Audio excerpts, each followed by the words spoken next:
To the respected jury members. Okay, a very good morning to the respected jury members, peers, and other dignitaries. My name is Rashul Hussain. I'm a domain expert in the finance department of Government of Assam. I'll be speaking on the digital infrastructure for DBT schemes, the DITS project. Uh, to set the context, why I'm presenting about this project is that I'll give you a bit background what led to this project. Assam, as you will be knowing, is a multicultural state, and there are many communities which are small and large, various kind of communities who live in different parts of Assam, which are difficult and in difficult terrain. So a large section of the society lives in the rural areas. As per the census report of 2011, more than 85% of the citizens of Assam live in rural areas. Some of these areas are not very accessible, mostly due to geography. Apart from this, when we do a deeper analysis of what are the needs, wants, and the aspirations, or basically the requirements of the people in different parts of the state, there is no single pointer to it. There are various things that are required. Now, since we work for the government, we focus on the social welfare schemes. Social welfare schemes are implemented across the world. More in India also there are a lot of social welfare schemes, and Assam also we have been doing it for long time. In many social welfare schemes, what we have seen implemented, there is a concept of conditional cash transfer. This conditional cash transfer, or as it is called DBT in India, is very popular in transferring benefits to the marginalized communities across the world. Now, in India, we started the DBT. India was a very early adopter of DBT with Pahel, JAM, etc. Owing to success, many centrally sponsored schemes are in DBT mode. The DBT has led to huge savings across all schemes. Now, Government of Assam also, we started the concept of DBT in 2017. Then we started seeing some changes. Now, most of the social welfare scheme that run on the DBT mode are conceptualized as pool. Basically, there is a 4-step process in which a beneficiary applies. Number 1, number 2 is that the application is verified. Number 3, there is an approval, and then number 4, there is a payment process. Now, this process is perfectly all right, very popular, but what it has done, it has placed the onus of claiming the benefits on the beneficiary. Now, when I was talking about the pull concept, basically wherein the people beneficiaries basically have to apply, verify, and approve. Now, although this is very acceptable, this places the onus of claiming the benefits on the beneficiaries. Then they need to be aware of the entitlements and claim for these benefits.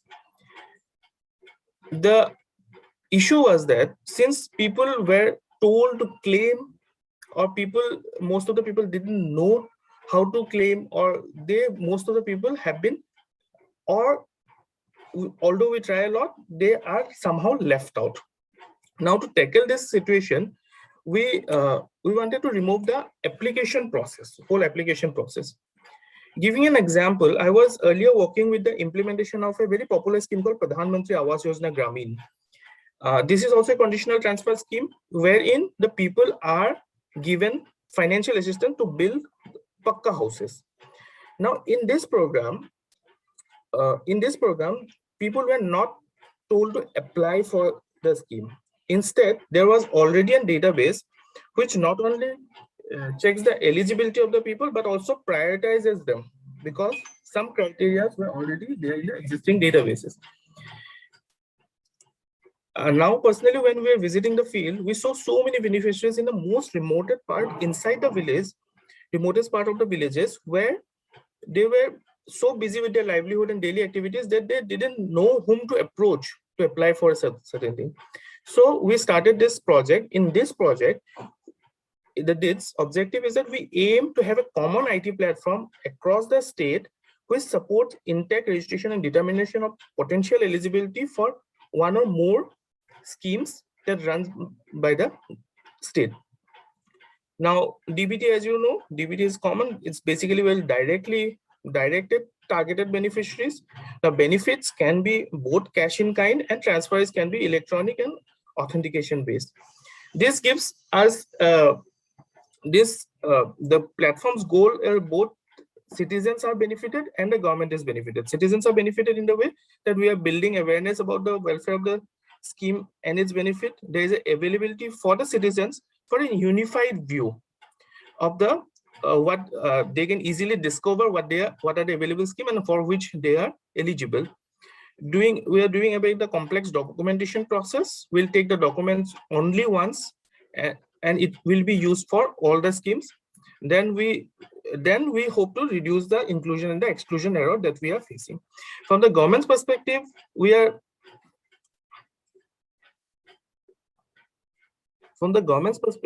I think if I can minimize this, we can see that. Okay.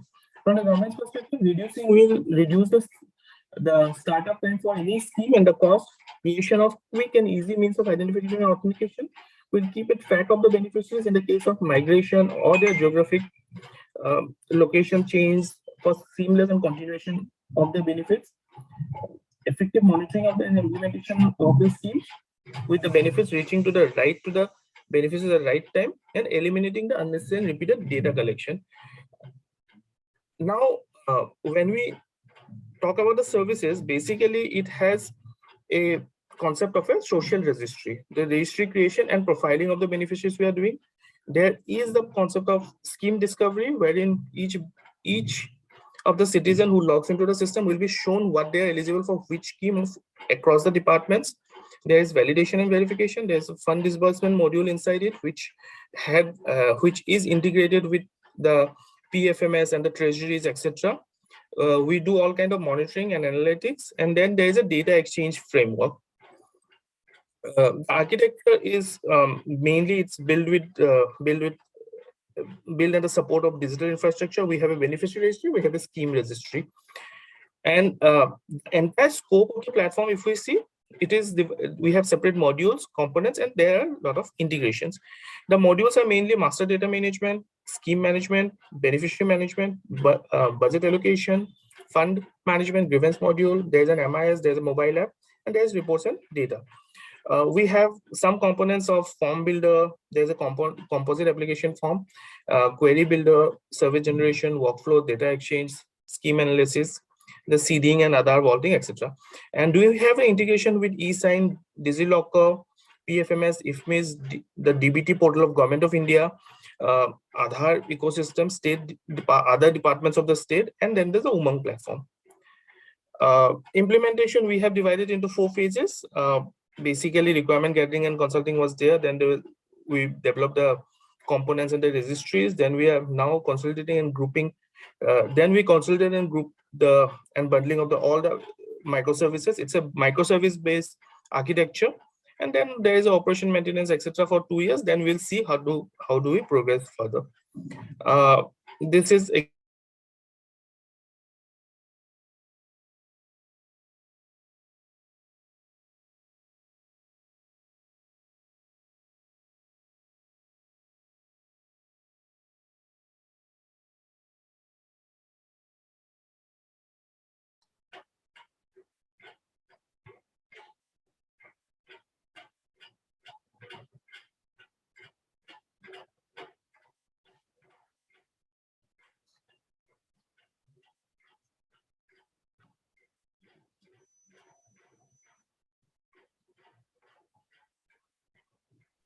Sir, have you completed the presentation? yes. Jury members, any question? Okay, Mr. Hussain, how many schemes do you cover under DBT?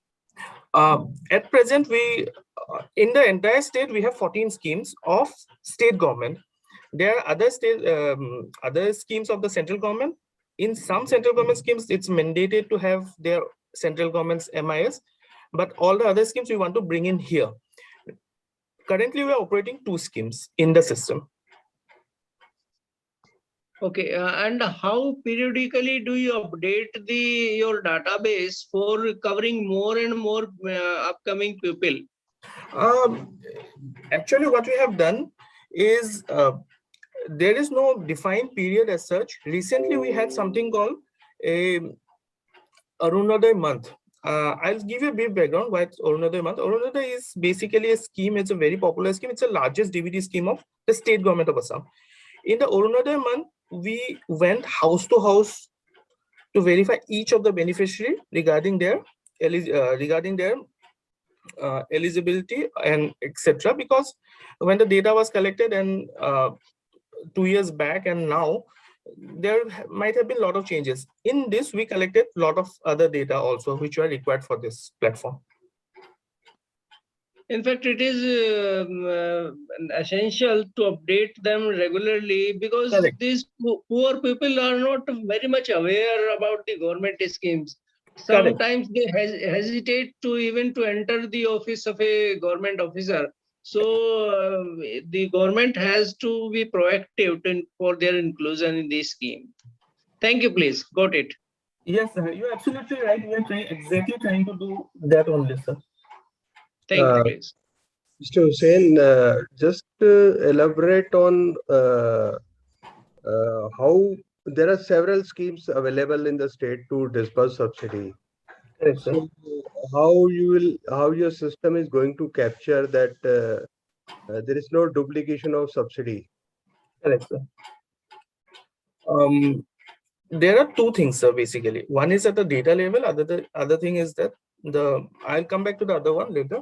Data level, what we are doing is we are collecting the things like ration card, voter ID, and we have recently started collecting Aadhaar also. Assam was a late adopter of Aadhaar. There are other reasons for it. So we are using all kind of data analysis using these identifiers, number one. Number two is that there are many schemes. Suppose there are two schemes which are exclusive, not mutually exclusive. Suppose a person is getting benefit from A, he shouldn't be getting benefit from B. We are trying to set that permutation and combination correctly here. But there are other things, like there is a household in which a person, the mother may be eligible for a widow pension and the daughter may be eligible for a scholarship also. This kind of data is also, we are looking at collecting and basically rationalizing this kind of data also. So other than that, there is the concept of Arunodaya. Arunodaya, as I told you, is the largest scheme. It's basically, in this, the person who have been, or the families who have been left out of the other schemes, will try to focus on them and give them support through this Arunodaya model. So you are saying that if somebody has not applied for a subsidy scheme, he may also be included in to provide that subsidy. Correct, sir. There is something called a there is something in which there is a module in which if we keep on collecting, we are still collecting the data, but at some point of time, say a year later, if we have enough data, and suppose there was an example recently, we had flood in a district called Kachar. The plan is to have a database ready that tomorrow morning, suppose if we want to transfer a certain section of the people of a certain geography, we should be able to do that without them applying or approaching. Basically, the data should be ready. Data is ready with you, but now somebody needs to apply it, or automatically the money will be transferred in their account. There are two things. Second option is also correct. Money will be automatically transferred in case of emergencies like the flood, as I told. The recently rehabilitation grant for the house damage was given during the flood. But people also have the interface. There is a citizen-facing interface also, wherein people can come and keep on applying. Basically, it's a common application form. They can come and give their data. They will be able to see which of the schemes they are eligible, and they can apply there also.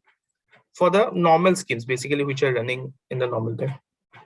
Okay, good. Thank you. Thank you, sir.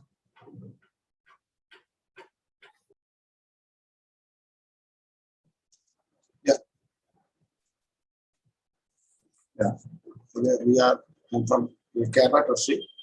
The Department of Trustees is started our computerization journey from 90s. We successfully implemented the IFMS, and recently we have implemented a project ETR5. The NIC is developed the application. And before going to ETR5, I briefing the post period. How can we come to the ETR5? Actually, the last 40 years, all department or government Kerala department officers are collecting various types of fees, taxes, etc. Not only the officers, when the other field officers, just like the taxes collection spots, police fine, all are collected by issuing a temporal receipt, TR5. I will show you the, is showing in the TR5, a temporary receipt issued by the concerned officer to the public. So, but this is needs what is the issue or challenge in this method is that sometimes the officer holding money because of some rural officers, they can't pay the amount to treasury or bank immediately because the long distance, and so many officers, especially government, giving some relaxation for village officers, they can collect this amount and hold for 1 week, and that, but this leads to misappropriation and all, and so it's a part of the government's policy, the digitalization. Government of Kerala, Department of Trustees implemented ETR5, electronic treasury receipt. So what is here? What is the website is etr5.trustee.kerala.gov.in. Is the site is hosted in the state data center. The all secure measures SSL are incorporated in the website. This is officially launched on Minister of Finance on July 1st. We have replaced the paper-based system following the last 40 years, and the security, the ETF is completely security tested by the Central Government Agency STQC. The employees who has been entrusted to log in the ETR5 applications are authorized by the SPARK, which is the HR management system of Kerala state government employees. So the who are registered in SPARK can only and transact receive the amount through ETR5. The authentication is coming from the SPARK. So the ETR5 includes all necessary mechanisms transparent to public in that, which is a transparent method. Any senior officers can immediately monitor the collection details. The citizen can also give online receipt to their mobile. The receipt amount immediately available on the person making the payment. After making the payment, immediately got the receipt to the citizen through their mobile. The amount received in the office can be verified by the end of the any time can officer. In the earlier method, the senior officers can't know immediately the details of the receipt collection. But in this online methodology, when a person, the officer can easily monitor the receipt. The method of operation. The amount, all modern methods, the UPI, QR code, net banking, all facilities are incorporated in the ETR5 application. But initially we have the cash received method also incorporated initially, because all the people are not that much digitally, but initially, but later the cash receiving method we can eliminate. Gradually we can eliminate the cash mode. Around 3,000 officers are 30,000 officers are across the state are coming in the ETR5 officers. In these officers, the excise, diary department, legal metrology are the most transacted officers. The ETR5 can be both in mobile phones and mobile devices and desktop machines that can operate officers. The money can accept by POS machine. POS machines are already in the officers that can accept POS, credit card, debit card, all are utilized. UPI, QR code.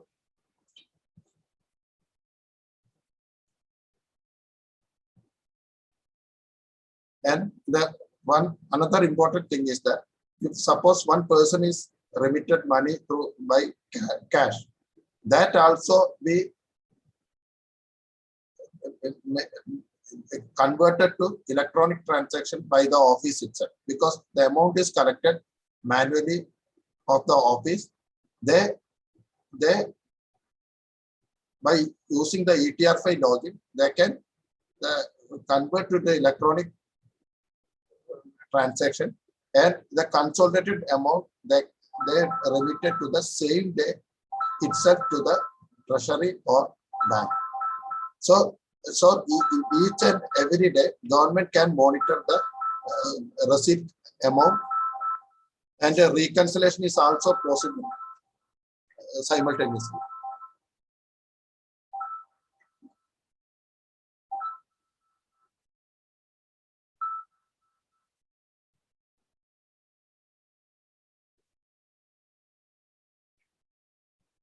More than another highlighted feature is that not only one officer, the ETR5 can, a number of officers can simultaneously accept it each on their login.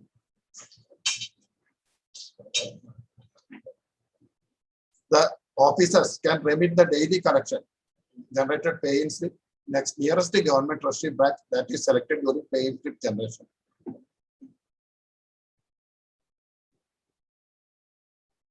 We already told the reconciliation of collection details made by office monthly manually at the end of each day itself. Also, higher officers can view the daily collection of sub-officers. ETR5 portal can access only for the employee having a permanent employee number.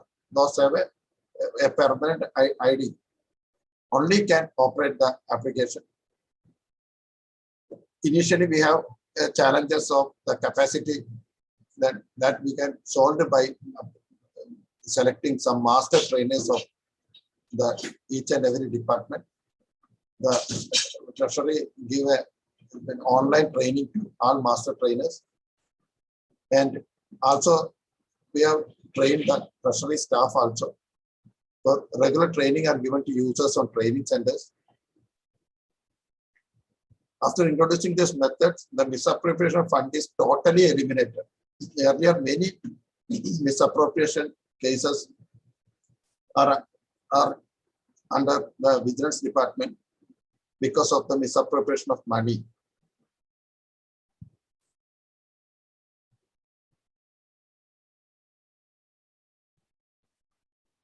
This is the ETR5 application menu. We can collect the QR code EPOS, and for ensuring the valid as a part of the validation, double verification also introduced in the system.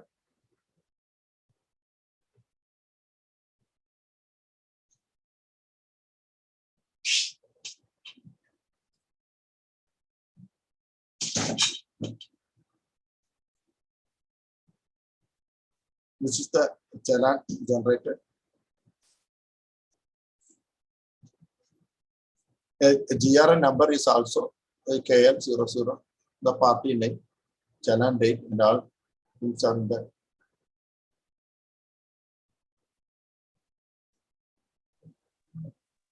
Thank you, sir. Thank you, sir. Very good to the point presentation. I think since you have mentioned that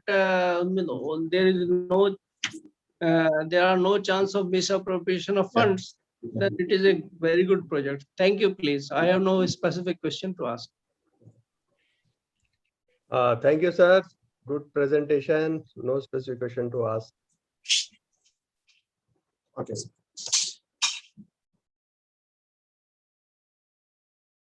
Slide visible? Yes, sir. If visible, sir. Yes, okay. A very good morning to respected members of the evaluation committee, Sur and the fellow members, presenters. Warm greetings from India's land of rising sun, Arunachal Pradesh, and from the young and enthusiastic family members of DVT, APSCST, Center of Excellence for Bioresources and Sustainable Development. Namaskar, sir. I am Dr. Sanjeev Kalita, pursuing translational research at DBT Center, Kimin. I am representing Dr. Devajit Mahanta on his behalf. So I am presenting for the nomination of establishment of Center for Excellence in Bioresources and Sustainable Development at Kimin. Northeast India comprises 8 states, which falls under 2 biodiversity hotspots of the world, that is Himalayan and Indo-Burma. The state of Arunachal Pradesh and Sikkim are under Eastern Himalayan biodiversity hotspot, while the remaining 6 states are under Indo-Burma biodiversity hotspot. The diversity is directly related to food, culture, and way of life of 15.3 lakhs people of more than 25 indigenous ethnic communities with more than 125 sub-tribes inhabiting the hills of the state with distinct diversity. So these communities depend on biodiversity for their sustenance and various daily needs. Indigenous knowledge inherited through the age in the sustainable use of biodiversity is unparalleled in any region of the country. So our knowledge based on the biodiversity of this little explored region is grossly inadequate and necessitates a detailed exploration, documentation, and sustainable development through proper and scientific understanding. To address this, we aim for socio and techno-economic upliftment of the tribal population of the Arunachal Pradesh by pursuing excellence in innovation, creativity, and sustainable utilization of bioresources through biotechnological intervention. So, but we have some key challenges towards achieving our goals. The challenges are lack of proper infrastructure and skilled human resource towards harnessing the rich bioresources of Arunachal Pradesh. So we also have scarcity of livelihood generation avenues for local populace, lack of conservation measures of RET species, indigenous rice land races, orchids, medicinal and aromatic plants, and wild edible plants. So lack of scientific validation and certification of indigenous knowledge system and their IPR protection. But above all, the biggest challenge is lack of awareness among the importance of biodiversity, conservation, and importance of sustainable utilization of bioresources and socioeconomic development among the tribal population of the state. So we have set focused priority-based objectives towards achieving our goal of socioeconomic upliftment.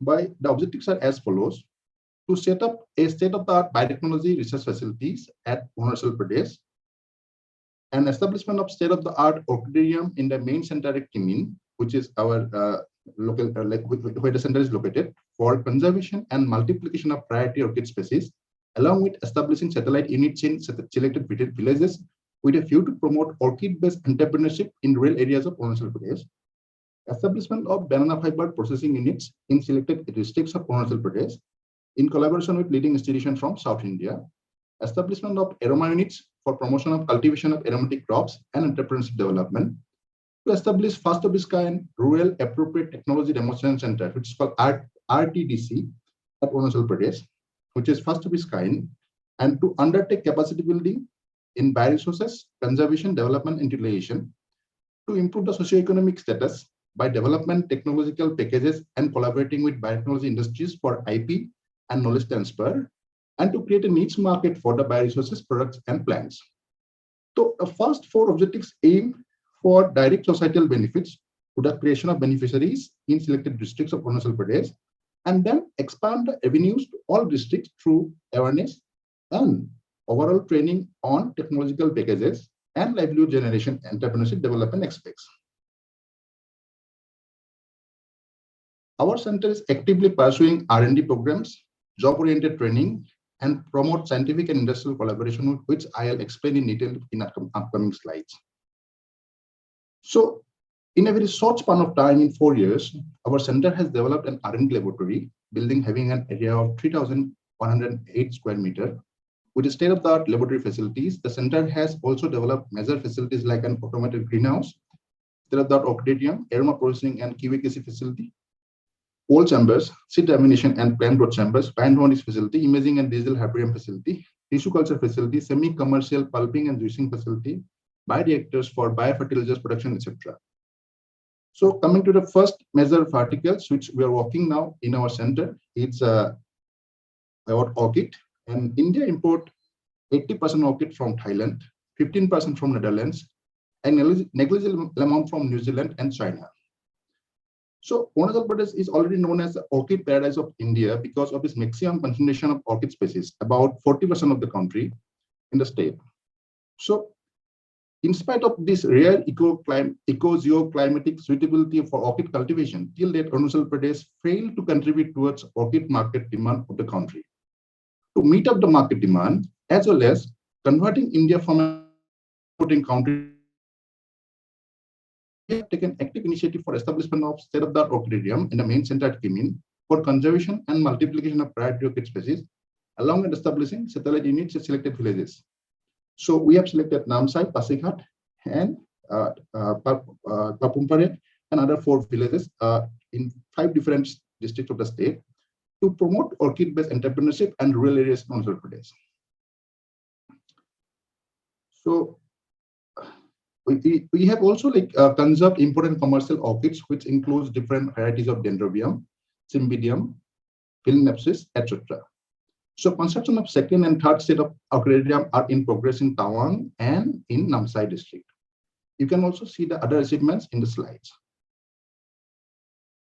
So the another bioresource which Arunachal has in abundant amount in wild and cultivated banana trees. The pseudo-stem part is regarded as a waste material for which farmers employ laborers to either cut or uproot the pseudo stems and throw them by roadside. Not aware that the fiber from the plant has been traditionally used for the manufacturing of the preparant drugs. But farmers are still not very much aware about the potential of the fiber extraction and processing unit and the process about how to go about it.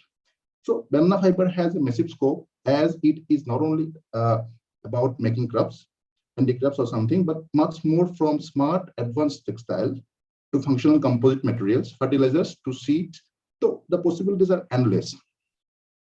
For valorization of this waste bioresource, our center is pursuing a very important project on establishment of banana fiber extraction and processing unit in selected districts of Arunachal Pradesh in collaboration with leading institutions from South India. So you can see the other achievement in the slide.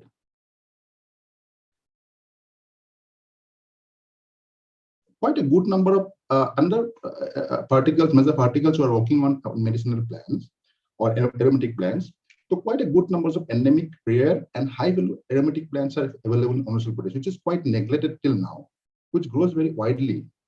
Lack of awareness resulted in the near extinction of the important commercially unexplored aromatic plants, but also deprived the indigenous people of their earnings. However, systemic efforts will need to push this sector with a agroecological zone-wise approach. So to achieve this, we are working actively for the establishment of an aroma unit for the promotion of the cultivation of the aromatic crops and entrepreneurship development. This project includes training, cultivation or processing and value addition, quality assurance, research and development, and marketing aspects. So we have already selected 18 numbers of wild aromatic plant species, and their package of practices, cultivation practices, is been developed by the center. Even their processing parameters also have been set. You can see the estimate in the slides. So how much beneficiaries till now we have reached and what are the other things. Along with these three major verticals, we are also pursuing R&D on the following in-house projects. So Arunachal Pradesh harvests moreover like 800 medicinal plants, even more than 900 also reported in last. Unethical and over-exploitation of leads to extinction of the significant number of medicinal plant resources of the state. In this regard, our center is working towards conservation, mass cultivation through public partnership by prospecting and translational product development research on medicinal, aromatic, foam-forming plants are very abundant here, actually, which is very underutilized resources of the Arunachal Pradesh. So we have already formulated polyherbal drugs formulation in IUS mode for a lot of disease conditions like liver ailments, hypertension, tonsillitis, superficial skin infection, and lung disorder. So we have also explored a traditional non-alcoholic beverage, which is known as Tyson, which is very common in Tawang Valley. It's from a wild plant named Pyrus fascia. It is a non-alcoholic beverage and which is like have very nutraceutical and nutritional values. For harnessing the rich microbial resources of the state, we are working on bioprospecting on microbial resources of the Arunachal Pradesh. So what we are doing, we are developing efficient, sustainable, novel biomaterial-based biofertilizer formulation for combating high altitude stress in crops of Arunachal Pradesh. Actually, this research is very important because this will open up opportunity for establishment of first bio-input production facility towards promotion of organic farming in Arunachal Pradesh, which is already have been mentioned by our respected PM Narendra Modi as his dream that Northeast should be regarded as an organic belt, but certification and bio-input production facilities is not available till now in this state. So we are pursuing for that dream to come true and improve. Where also there is abundant of traditional non-alcoholic beverages in the state. So we have also improved the method for brewing and processing of traditional alcoholic beverages of the Arunachal Pradesh, and evaluation is physiochemical, organic, lactic. So all other tests which already have been done for scaling up in commercial manner so that it can be the benefits can be attained by the community and tribe which hold the IPR for it. So due to expansion of high-yielding hybrid rice varieties, this is another aspect. The indigenous rice varieties with unique advantageous characteristics are getting extinct. So we are working for exploration, collection, and documentation of indigenous rice land races for phenotypic and genotypic study for germplasm conservation. To date, we have collected 142 samples of indigenous rice varieties, and out of which 16 samples were registered as new varieties. So we are also working on bioinformatics aspect for drug development, and recently we got one very good lead for SARS-CoV-2. And if you see, exploration and documentation of new plant species are a never-ending endeavor of our center, because Arunachal Pradesh has a lot of plant diversity. So we have also explored and documented 3 new species recently from Arunachal Pradesh, which you can see in the slide. Another very important aspect is development of the RTDC center, establishment of the RTDC center, which is Rural Technology Demonstration Center, to demonstrate various rural technologies developed by different organizations and research institutions, and to impart training to villagers using the trained manpower for their skill and technological advancement. We have set up first of its kind Rural Technology Demonstration Center at Kimin. So we are trying to enhance the confidence and capability of the rural people by involving them in macro-level planning and providing central facilities for management and processing the locally available natural resources of the state. So we introduce innovative science and technological component and ideas which can be accessible to the villagers community and enable the villagers to ensure so that they can acquire knowledge and information through training and demonstration and develop their skills for initiating income-generating activities for creating a sustainable livelihood. So with various rural technologies such as handmade paper making, fruit syrups, and squashes technology, vermicomposting, mushroom cultivation, etc., we have trained more than 5,000 farmers, entrepreneurs, covering 7 districts, which plan of conducting training for more than 15,000 farmers, entrepreneurs by March 2025. And we are very much happy that to inform you that a recently concluded meeting of the Northeast Council, Dr. Jitendra Singh, Minister of Science and Technology, expressed his satisfaction over the center and informed us that Initiative has been taken for replication of this model in other Himalayan states of India. And they have started initiated for this process for Himachal Pradesh. Considering the immense potential of skill development towards development of human resource, we are imparting skill development training to students, technicians, entrepreneurs, and faculties of Arunachal Pradesh. This training makes young biotechnologists ready to take up jobs, industries, hospitals, etc. So we also believe strong academic collaboration and academic industry linkages are key to solving issues related to sustainable socioeconomic development. So in this regard, we have developed active collaboration with more than 20 numbers of research academic institutions, industries, and government departments.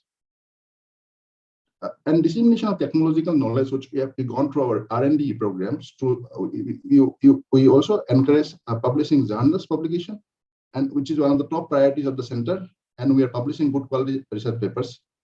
And we're very much happy to inform you that within this short span of time, our establishment, we got 3 Indian patents granted.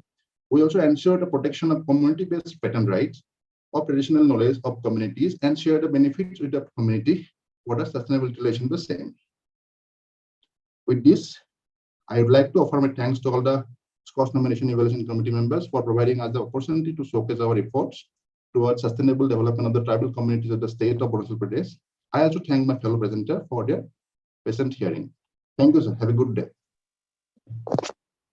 Thank you, sir. Very good effort to preserve our heritage and bioresources in the Northeast area. Particularly, I am very happy that you are doing a lot of work in cultivation of medicinal plants. Yes, sir. Do you also partner with some industry, Ayurvedic industry, for selling the products of the medicinal plants derived from your state?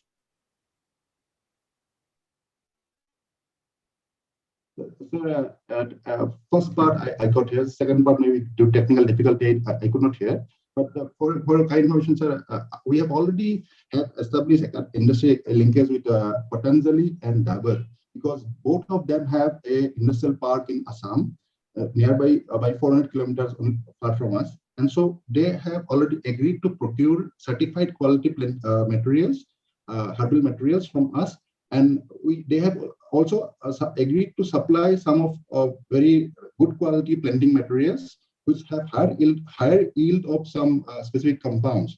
So we have a very strong, we believe a very strong academia and industrial linkage, and we are trying to have also linkages with some nutraceuticals companies, because qualitable plants resources are very much more. Some very good amount of berries, which have very high antioxidant capacities, which can be readily exported for its consumption. So we are on it actively, sir. We are doing that.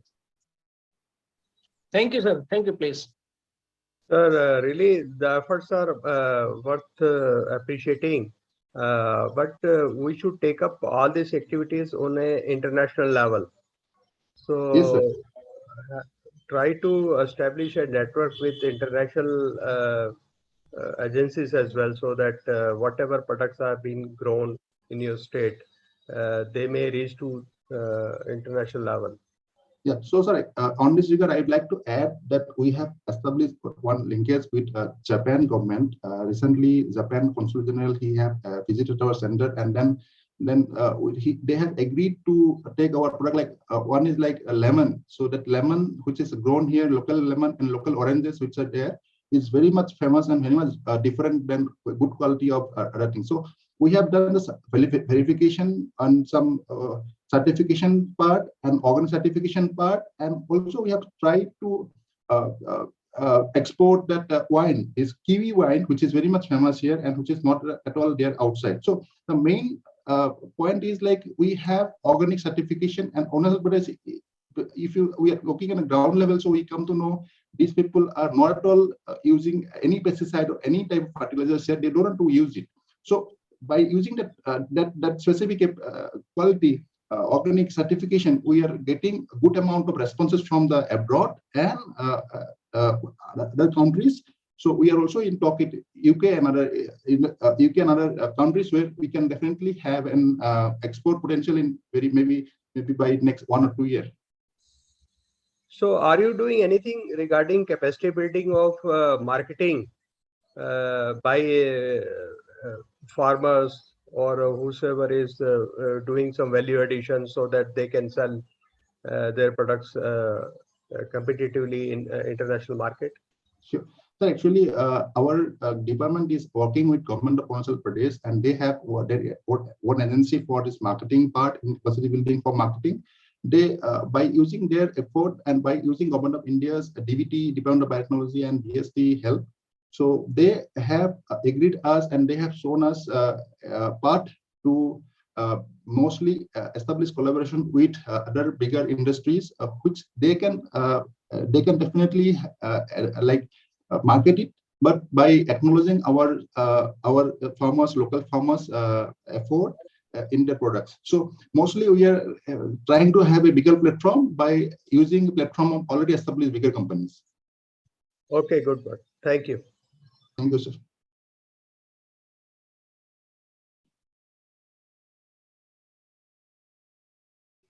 About the state public procurement portal and how it's been come into a scenario, how it's been born. So basically, for this reason, we have to go to the back into the public procurement process of GovTech Assam. So earlier in GovTech Assam, we don't have a unified rules or acts to follow different procurement process. On behalf of that, GovTech Assam has just enact or brought the Assam Public Procurement Act 2017 and its corresponding rules 2020. So on the acts and rules, it has been defined that State Government of Assam should maintain a state public procurement portal to make it transparent, accountable, all the tender related information to the public or to the procurement entities. On that scenario, the Government of Assam has decided to develop a unified platform to be precisely used for the public procurement process or to be make transparent all the procurement processes of Government of Assam or any kind of procurement entity under its umbrella. On that scenario, a state public procurement portal has been developed and a National Informatics Center has developed this application for Government of Assam. So this project has been developed under the finance of the World Bank guided Aspire project. So as per the agenda of the topics or as per the agenda of the today's presentation, I would like to give some brief as per the content. First off, I would like to give the introduction. What is the State Public Procurement Portal? When it has been launched. After that, post-deployment benefit of State Public Procurement Portal. What are the challenges addressed by State Public Procurement Portal? What are the future expansion plans? Or what are the potential of replicability of the State Public Procurement Portal? So, as I have already mentioned, that State Public Procurement Portal has been born from the idea of the state acts and rules. So, State Gov enacted the Acts in 2017 and its correspondence rule in 2020. In the section 17 of the Act, it has been mentioned that State Gov should maintain a State Public Procurement Portal. On that scenario, Gov of Assam has gone through a various level of discussion how to develop the State Public Procurement Portal and who will can develop this application. As we know that National Informatics Center already has developed a Japnik, which is an e-procurement process of adopted by various government of India's department, government of state government department. So on that scenario, National Informatics Center has been selected to develop the state public procurement of Assam. So consequently, the first phase of development has been completed and project is ready for launch. On that scenario, State Public Procurement Portal has been launched on 22nd August 2022 by Honorable Chief Minister of Assam. So we can access this application through the state as www.assam.gov.in. So this is the brief introduction about how State Public Procurement Portal has been born and how the idea has been evolved from. So next, I would like to describe the post-deployment benefit of state public procurement portal. So as we know that public procurement is a very related to the goods, service and works uh, procurement of various government department entities, uh, for which we have to maintain very transparent accountability of public money. On that scenario, before the deployment of the state public procurement portal, we don't have an unified platform to publish or to uh, transparently visible any kind of tender information.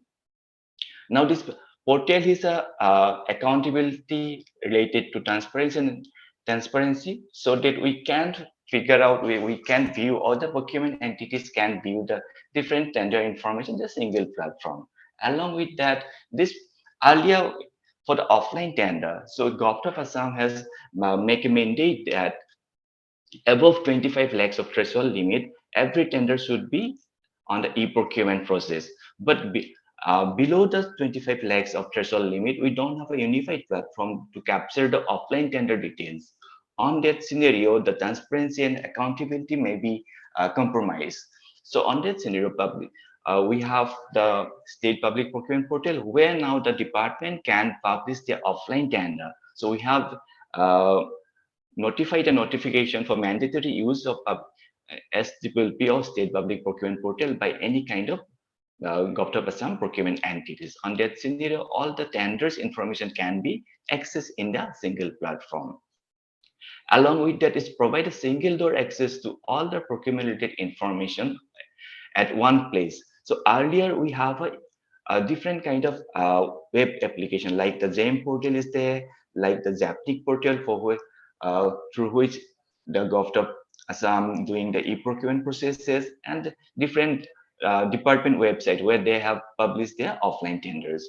So earlier we don't have an unified platform to capture all kind of information in a single platform. Now the state public procurement portal has made it possible to give a single unified platform to access any kind of tender information or any kind of tender inquiry in a single platform, and it's been a wide range of publicity to the public. Next, the portal has a provision to publish annual procurement plan for procurement entities. So with this annual procurement plan, procurement entities can transparent their procurement process, what kind of procurement they are going to do on this current financial year, what kind of their plan that can be tracked by public also. Next, we have a data analytic feature in the state public procurement portal through which we can identify the cost efficiency, segment of prioritized supplier, identifying source potential, and etc. Next, I would like to brief the challenge addressed by State Public Procurement Portal.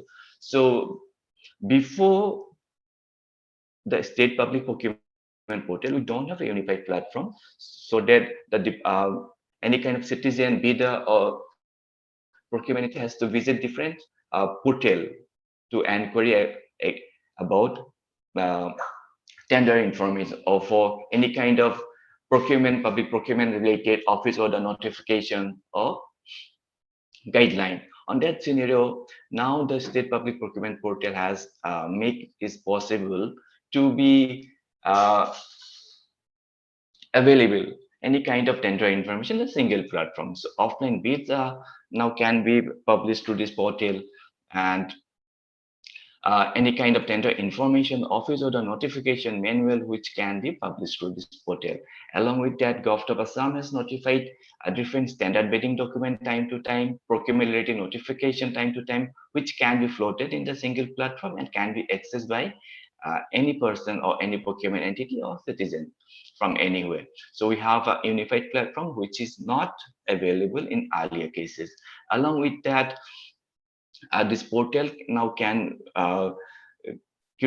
make the gap or the yeah, to earlier what we have did that to new the any kind of tender information, we have to visit different portals and different website. Now the system is integrated the Zapnik data and the Jam data to a single platform so that we can fetch any kind of information from this portal. So now this has been covered lots of people. So as we have noted, it's a web-based application, then any kind of information can be accessed by anywhere from the state or from the country. So next is the future expansion plan of state public procurement portal. So already I have mentioned that state public procurement has been born from the concept of procurement acts and rules. In the procurement acts and rules, there has been lots of sections, lots of rules where we have to follow or where we have to govern the state public procurement portal. On that scenario, we have developed the first phase of application where we have uh, limited numbers of requirement. Based on that requirement, the NIC has developed and deployed the requirement. On the second phase of development, we have planning to implement the a list of 8 numbers of modules. Such as bidder registration, it has been mentioned that in the procurement acts and rules, all the bidder information should be available in a single platform. On that scenario, we have planning to enlist all the bidder details in the single platform. Next, award of contract facility will be there for the offline tenders. Next, online payment facility for the offline tender will be there. And appeal mechanism. This is the most important part of the tendering process. And when an aggrieved bidder would like to appeal against his any kind of aggrieved region, so that on that scenario he has to visit the particular department. On that scenario, would like to make it electronic so that the bidder need not to be visit the department on his person. Next, department of bidder. So, the department process is like when a department bidder, there is no option to capture us in a single platform so that another department know the department of the bidder. On that scenario, here we are planning to make a module that where we can list out all the department bidder and that the procurement entity can know about the department of a particular bidder. Next, decision support system. So decision support system basically like for the procurement methodology.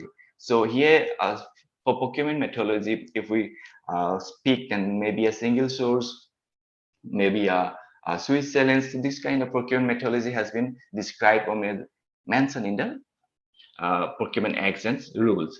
Based on this scenario, a people or a procurement entity person can't decide what kind of method he has to be choose for a particular kind of tender. On that scenario, we are planning to provide the decision support system into the e-procure in the SWP portal.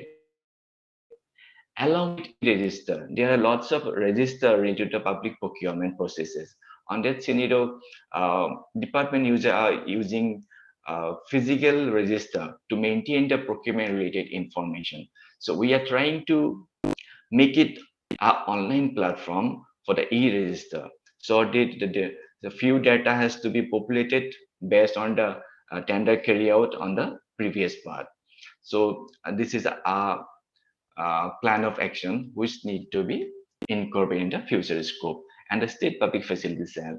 So this is basically a monitoring cell related to any kind of procurement activities in the state. So this we have decided that we will also implement this monitoring cell as an electronic medium so that through the electronic medium we can verify any kind of activities related to the public procurement. So next, a potential of replicability of state public procurement portal. On this behalf, I would like to say that state public procurement portal has been developed as per the instruction of the Procurement Act and procurement rules. So if any state in India has their own acts and rules, on that scenario, this can be very much be replicable as per their requirement, so that the state public procurement portal can be replicated on that scenario. So thank you. Hello. Sir, thank you very much. Very to the point presentation. In fact, two, three points I would like to mention. One, how do you take care that Make in India products in line with the Atmanirbhar initiative of the government is taken care of? Second issue is that startups produce a variety of products and services nowadays, which are traditional products and services. So how do you take care that in the RFP and RFQ, these conditions of integrating startups in the mainstream of public procurement is promoted? Third, there is hardly any justification for floating and international competitive bidding for which the competence and capacity exist in the country. Please elaborate on these 3 points. Okay, sir. First of thing related to MSME and startup. So this need to be take care by the procurement acts and rules. So state public procurement portal is basically a platform. So this is basically an electronic platform to publish any kind of tender information. So that then the system cannot read any kind of tender details, like the tender details will be floated as a PDF file, sir. On that scenario, if we at MSME startup or international bid, so there is an option to be add them in the e-procurement. If you go to the e-procurement system, there during the registration of the system, there is an option that you a MSME vendor or what? If he is an MSME vendor, he might give advantage related to the EMD fees or related to the tender fees. On that scenario, a few things need to be taken care by the acts and rules, but this related to the procurement portal of this application. The application is basically a platform for to publish any kind of information that has been developed as a tender document. So this kind of information can be taken care by the RFP or RFQ designed by the department. For this reason, we have developed 7 numbers of standard bidding document for state government. So on that scenario, Government of Assam can take care about this bidding document preparation part, sir. Sir, in fact, in central government schemes, there are 5 to 10% additional marks in the technical evaluation for startups. You can convey this central government position to your department so that they can promote startups in the country. Thank you. Yes. Otherwise, it is a perfect work. Please keep up the good work. Okay, sir. So as of now, we have the provision for the evaluation process in the startup. Really. So during the technical evaluation document or in the bid document, it has been clearly mentioned that if you are a startup, you get some advantages related to your products or Make in India products. So this has been provided as a technical mark in the technical evaluation process, sir. Okay, thank you. Thank you, please. Thank you, sir. Sir, I hope your scheme is applicable to whole of state. Yes, sir. This can be replicable to any kind of state who has their own state public procurement act and rules. On that scenario, So I just want to understand if there are several districts in the state.